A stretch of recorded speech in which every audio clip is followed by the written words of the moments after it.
புதிய குற்றவியல் சட்டங்கள் அமலாக்கம் செய்யப்படுவதை உறுதி செய்ய நீதித்துறை மற்றும் காவல்துறையினருக்கு விரிவான பயிற்சிகள் வழங்கப்பட்டு வருவதாக சட்டப்பேரவையில் முதலமைச்சர் ஸ்டாலின் தெரிவித்துள்ளார். காவல்துறை மானிய கோரிக்கை விவாதத்தில் பேசிய உறுப்பினர் ஜவாஹிருல்லா, ஒன்றிய அரசு மூன்று புதிய குற்றவியல் சட்டத்தை விவாதமின்றி நிறைவேற்றியிருப்பது காவலர்கள் முதல் நீதிபதி வரை பாதிப்பை ஏற்படுத்தும் என்றார். இதற்கு பதிலளித்து பேசிய முதலமைச்சர் ஸ்டாலின், புதிய குற்றவியல் சட்டங்கள் மீது புரிந்துணர்வு ஏற்பட கால அவகாசம் தேவை என்பது உண்மைதான் என்றார். இந்த சட்டங்கள் இயற்றப்பட்ட போது திமுக நாடாளுமன்றத்தில் கடுமையாக எதிர்ப்பு தெரிவித்தது என்று கூறிய முதலமைச்சர், இது தொடர்பாக உள்துறை அமைச்சருக்கு விரிவான கடிதம் எழுதியிருப்பதை சுட்டிக்காட்டினார். நாடு முழுவதும் ஜூலை 1ஆம் தேதி முதல் இந்த சட்டங்கள் நடைமுறைக்கு வருவதால் மென்பொருளும் அதற்கேற்றவாறு மாற்றம் செய்யப்படுகிறது என்று முதலமைச்சர் தெரிவித்தார்.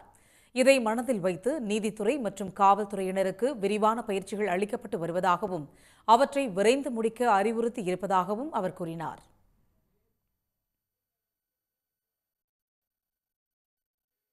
தமிழ்நாட்டில் 2023ஆம் ஆண்டில் சாராயம் காய்ச்சுதல் தொடர்பாக 12,868 வழக்குகள் பதிவு செய்யப்பட்டு 12,856 பேர் கைது செய்யப்பட்டிருப்பதாக காவல்துறையின் கொள்கை விளக்க குறிப்பில் தெரிவிக்கப்பட்டுள்ளது.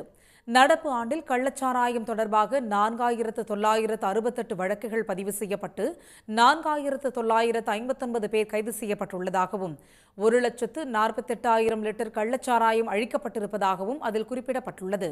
மதுவிலக்கு அமலாக்கத்துறை மூலம் 2023இல் 1,51,000 மதுவிலக்கு வழக்குகள் பதிவு செய்யப்பட்டு 1,50,000 பேர் கைது செய்யப்பட்டிருப்பதாகவும் அவர்களிடம் இருந்து 24 கோடி ரூபாய் மதிப்பிலான கடத்தல் பொருட்கள் கைப்பற்றப்பட்டிருப்பதாகவும் அதில் தெரிவிக்கப்பட்டுள்ளது.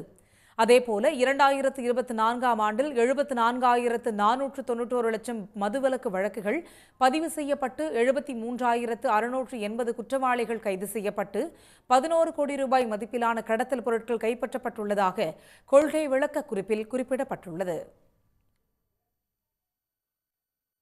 உடனுக்குடன் செய்திகளை தெரிந்து கொள்ள சன் நியூஸ் பெல் ஐகானை கிளிக் பண்ணுங்க.